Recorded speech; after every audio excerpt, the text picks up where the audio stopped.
With the Rugby World Cup on, John has a reignited passion to play. At the moment, John wants to join the Work Oztag team to get fit and practice for next year's rugby season. In his past, John has played rugby league but has not maintained his skills from the sport. He is 20 years old and wants to learn the basic skills of rugby before he starts the season. One of these skills includes the spiral pass. There are two variations of the Rugby Pass. There's the league pass, which is end over end, or the union spin pass. The spin pass is used for longer passes and faster delivery of the ball. Passing the rugby ball is a gross open motor skill. Zach is a rugby union trainer and an experienced rugby union player who will help achieve his aim of learning to pass. He will run through some novice drills in order to develop a better pass via top-down or hands-on approach. Zach incorporates Gentile's two-stage model of learning, where he instructs John to initially learn the basic movement pattern and then the ability to refine it. The 4-week skill-based program, How to Pass a Rugby Ball, followed a distributed part approach. This type of program is backed by research that found that practice in progressive levels of difficulty enhances retention when task difficulty is appropriate for the learner, rather than whole practice. Week 1 is about simplifying the movement. As John hasn't passed a footy in a while, he needs to get his coordination back. Zach uses demonstration to convey the message that John has to open up his body and point his hands to the target after he passes. Let's see how John does.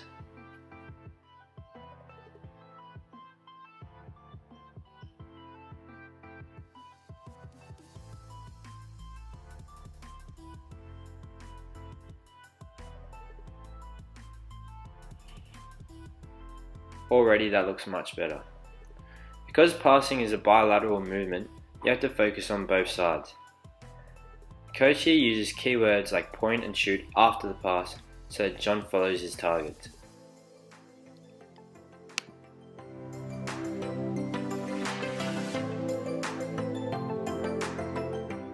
Week 2 is about developing the spiral pass.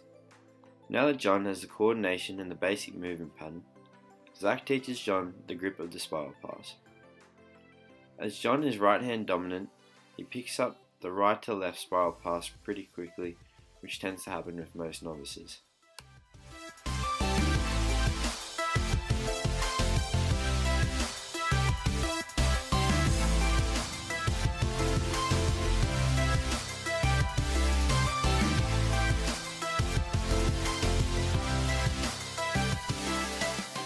The hardest part about teaching the spiral pass is the opposite grip, as many novices use the same grip as the right to left and they reverse the pass.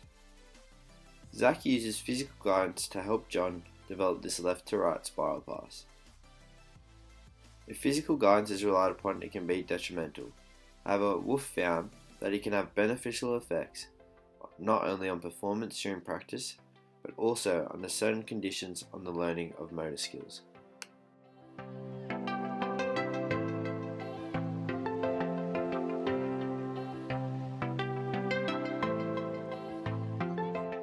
John is struggling to develop the left to right pass.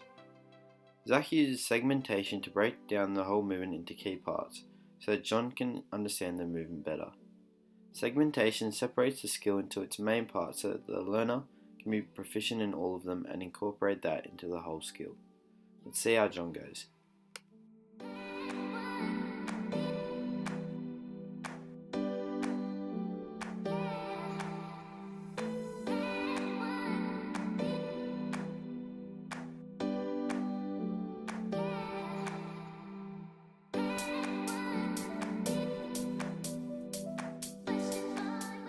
This drill has been incorporated in weeks 2 and 3 because it focuses on passing the ball directly in a straight line and catching it on the same spot. The goal of the drill is to try and get as much spin on the ball and increase the height at which the individual is passing. It is a good drill as it can be done individually and builds confidence to pass higher and therefore longer.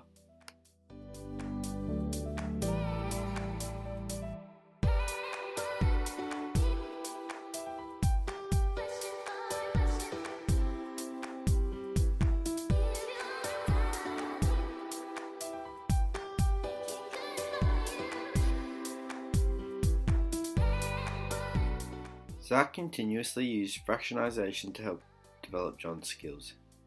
Fractionization aims to focus on training parts of the body individually, in this case, the left and the right side.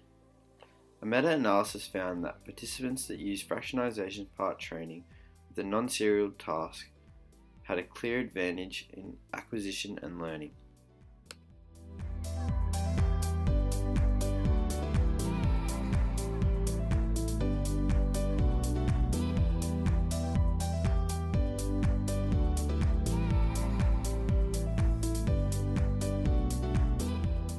Week 3 is about developing distance and speed in the pass.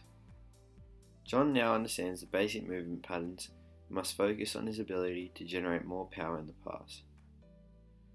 However, the focus of this drill is also to be more accurate and controlled, so John needs to still aim for a partner's chest and point after his pass.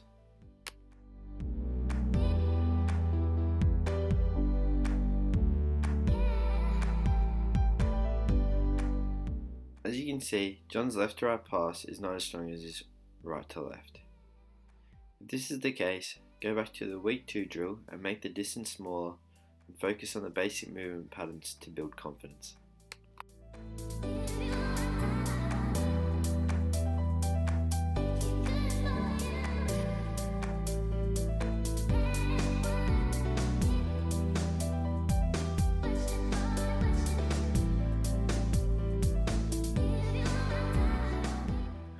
Week 4 is about adding movement to the drill.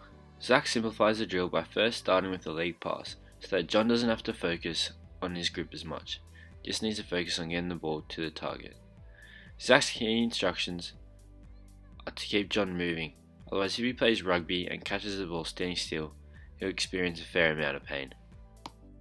Van der Westhuizen, up over halfway he goes. Oh!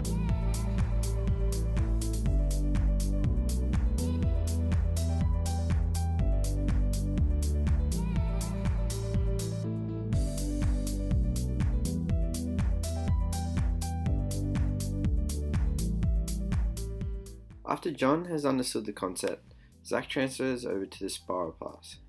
He does this without any cues other than to keep moving forward. After the drill, Zach gives some prescriptive feedback to John. Prescriptive feedback provides John with the errors he has made and how he can fix them. A 2008 study found that when the task to be learned is easy, prescriptive feedback improves learning. It is also important to note that feedback assists young athletes to learn and retain their performance, and that it seems that the use of this type of instruction had long learning effects on performance.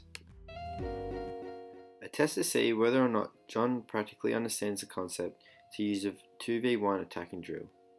This moves the passing to an open skill as it relies on John's ability to pass to a teammate in a better position.